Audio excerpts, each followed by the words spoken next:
Hello everyone, I'm Alicia and welcome to my Beautiful Nights channel. So do you guys remember I told you how someone had given me some broken jewelry to fix, and I did, and then they gave me in return some broken unwanted jewelry? Well, one of the things they gave me was this here. This was usually known by a tattoo choker. This one's actually an anklet, and this was mostly done in a black color, and these were so popular back in the 90s. Everybody was wearing them, and they're still being worn today. I still see people wearing these. So I was inspired by this to make this bracelet here. Okay, so I was wondering what would it be like, if I changed the material, put some big beads on it, and I did, and I ended up with this awesome bracelet. This bracelet was very easy to make, so much fun, very addictive, and I ended up calling this, I think it was Loopy Leather Beaded Bracelet Tutorial. And then after I made this, I wanted to see if I could do this doubled, and so I did, and I ended up with this bracelet here.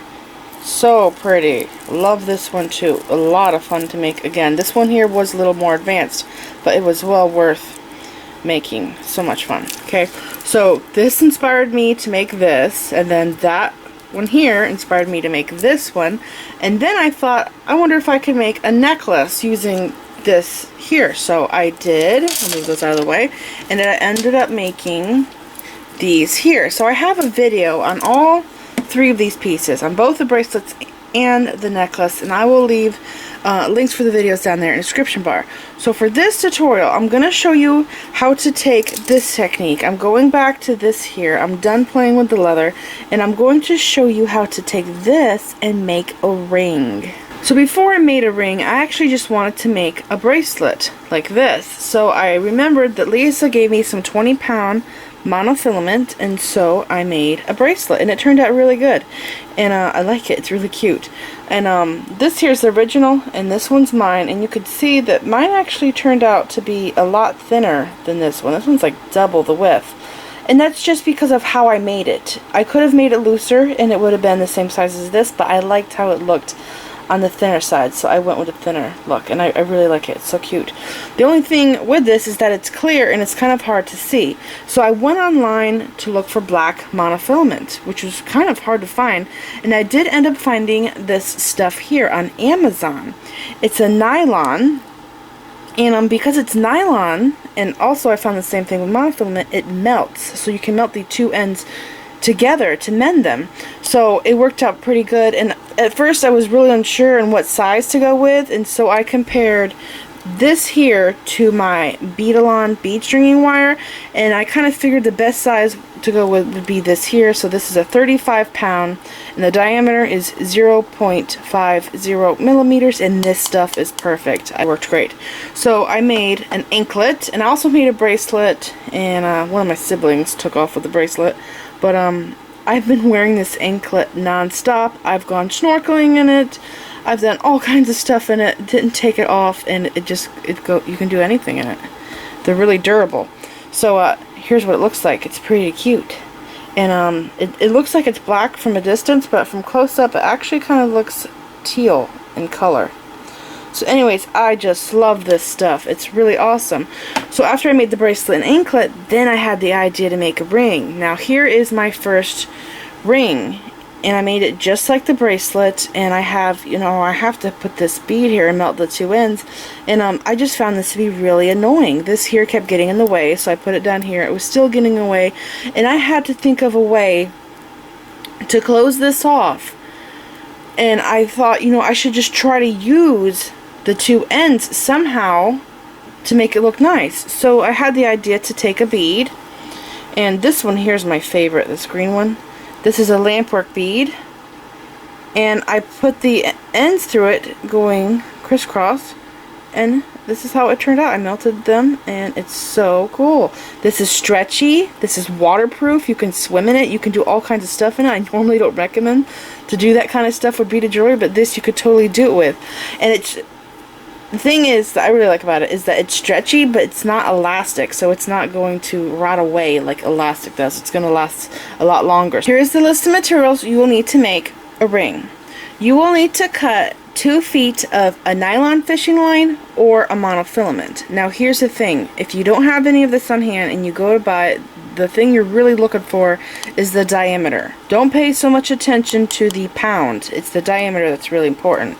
So I'm using the 0.50 millimeter. If you find one that's like a 0.45 millimeter, that will still work. If you find one that's like a 0.60 millimeter, that's probably still going to work. You just want to be close to this or the same exact. Now, for example, if you don't buy this from the same place I got it on Amazon. Let's say you go to Walmart, okay, and you find a 35-pound monofilament. Now, from my understanding, after researching, this nylon is supposed to be running thinner than the monofilament. So this here and this here, to me, look like they are the same exact size, but this one's a smaller weight. So you might find a 35-pound monofilament, but it might be like a lot thicker than this here.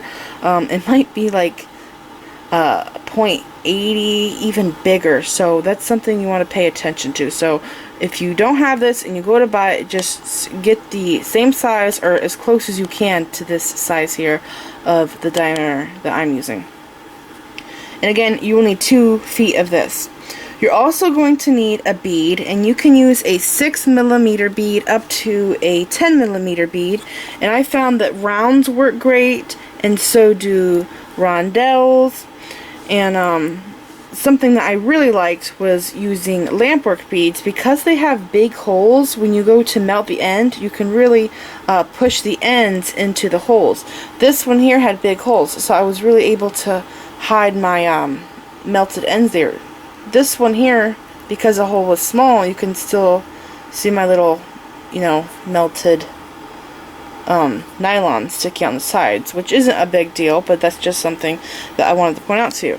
And you're also going to need a lighter and chain nose pliers. That's it. So all you really need is fishing line and beads. That's all. Very small amount of materials. So I will leave the material list down there in the description bar, and I'll also leave a link for this stuff here if you guys want to go check it out. This was about $10, which wasn't bad, and I have more videos that I will be doing with this stuff here. So in order to make this ring, you do want it to stay stationary. You have to somehow attach it to something so you can make it. One thing I like to do is to take a beading needle and I pin the bead down to a bead mat. Another thing you can do if you don't have a bead mat and a needle is to take a safety pin and put your bead onto a safety pin, and then you can attach your safety pin to a blanket or a pillow, and you can make the ring that way. So what I do is I take the needle and I pass down through the bead mat, okay, and then I come up like that, and then I put my bead on, okay, slide it on, and then I go back down into the mat just like that, and then I come in with my nylon or monofilament, and I pass it through the bead, and then I have to get my ends even. Okay, so there's the center. So then I'm going to hold it just like this, taking my right, going over my left string, pulling it through the hole, making a loop just like this. Okay, and then I'm going to go left over the right and through this hole. Your first one will want to unravel. Okay, and just pull it up just like that, and I will zoom in more. Hope you can see it. That's what it looks like. Okay, so now I'm just going to keep going. So the last one I did was left, so now I'm going right over left and pulling that up. And I like to make my loops small. You can make them bigger if you want, it's totally up to you. And then left over right.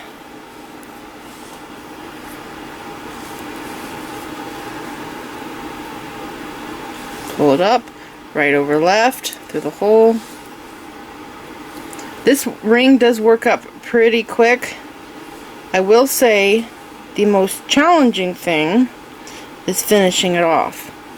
So one thing I do want to point out, If you get going and you get carried away like I do, I just did right over left, now I'm doing left over right, you can go back and adjust some of your loops. So let me find my tweezers and show you. And right here I could see that this loop here is kind of big, so I can come here, grab, this is the same string, I can grab this loop, and if I go like this and pull it, it makes the first one smaller. And then I can come down here, grab this one, and then pull this string, and I'm just tightening the piece up. So that's one thing I wanted to show you.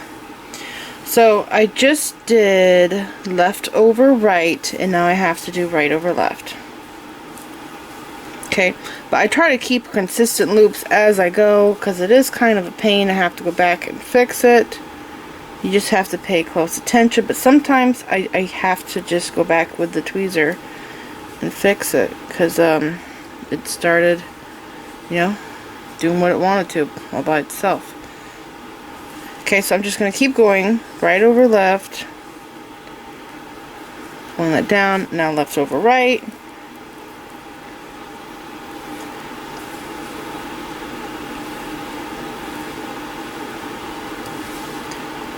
Right over left,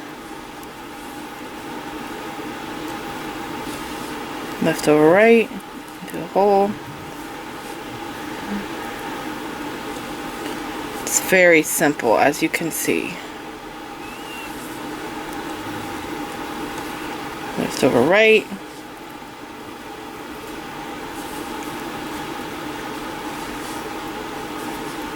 right over left. So it's pretty simple. I think I'm just going to adjust my camera and fast forward to the rest of this.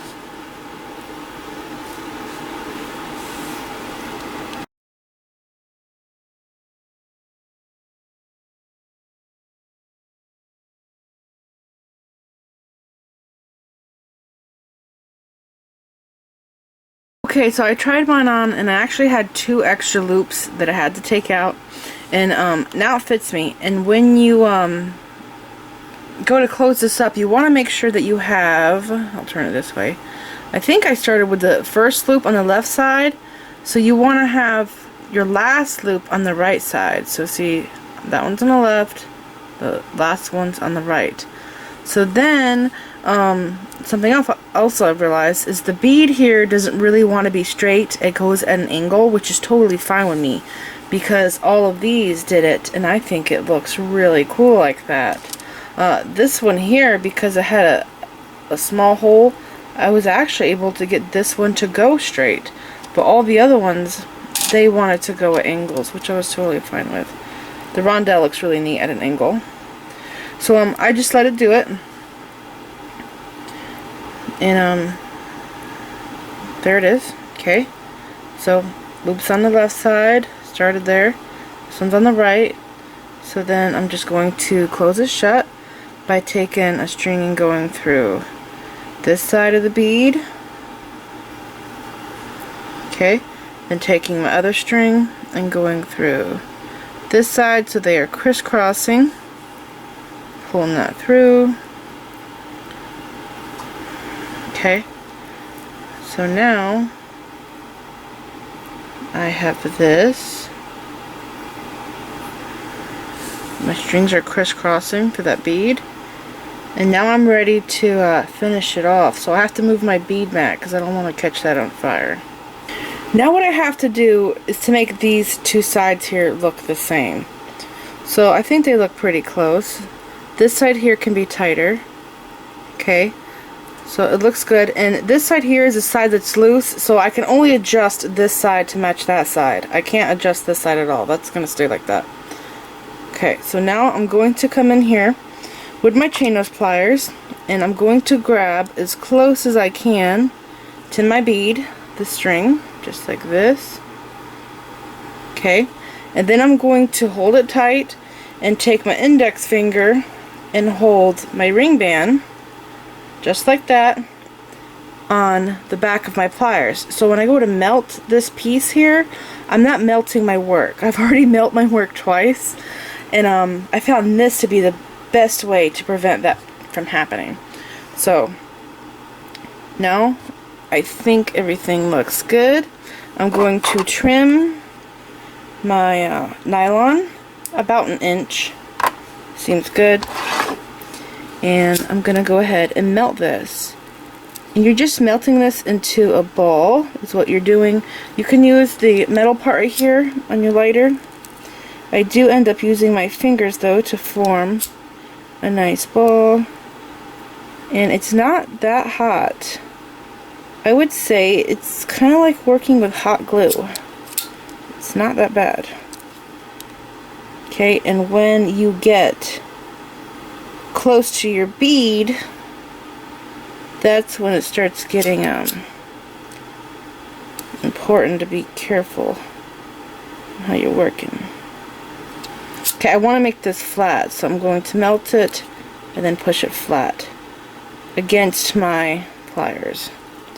Just like that. And if yours is ugly like mine is right now, you can let it cool some and come in here and trim it with your pliers. So mine's really big, so I'm just going to trim it just like that. Looks better. And now I'm going to grab it again with my pliers. Hold this again with my index finger. And see how my bead moved there? Don't worry about that. We're just trying to get this into a nice flat shape.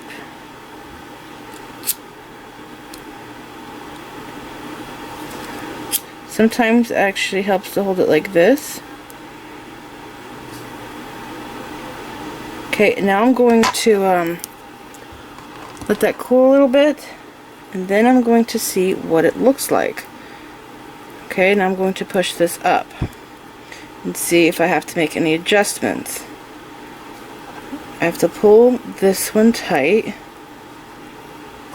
Okay, and I think that might be good. Okay, so now I'm going to go to this one. So hold it just like we did before with your pliers. Bring the ring band back down here on the back side of your pliers. Hold it with your index finger. Okay.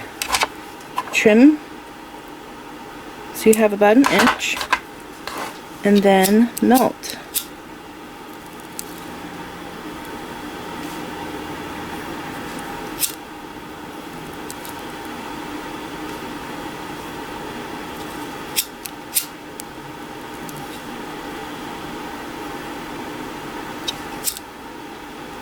This might take some practice. You're probably not going to get it on your first try. I didn't.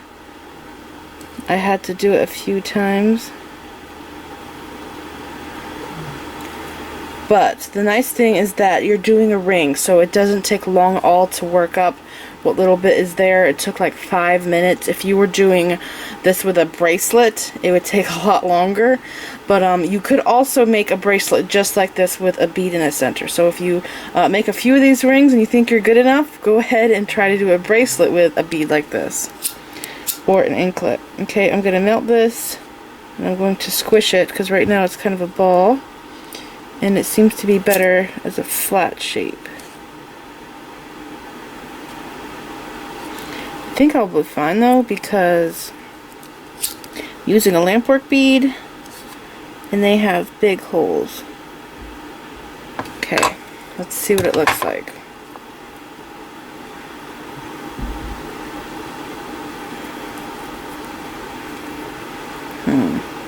I think I could make it tighter.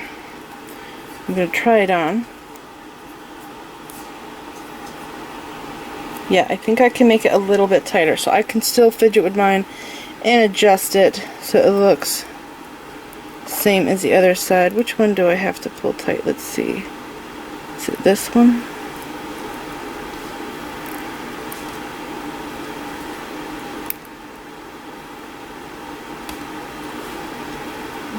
Nope, I think it's this side.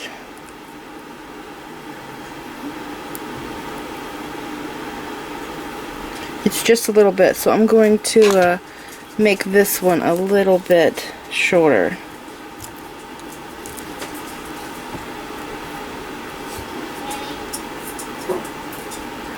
Pull that shorter there. And mount it.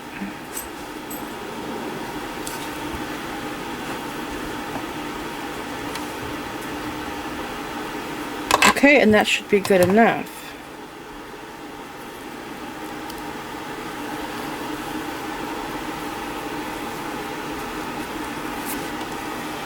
Alright, it looks really good. So you can see how you can adjust it just a little bit to get it just right.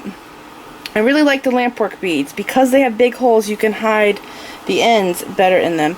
And also, because I'm working with dark nylon, I do like to use darker beads because you can hide the ends better in your bead holes.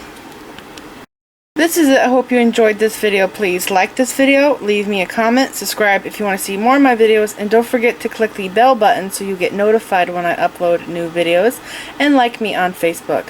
And don't forget to share pictures of the jewelry we've made from my videos on my Facebook page and follow me on Pinterest. Thanks for watching.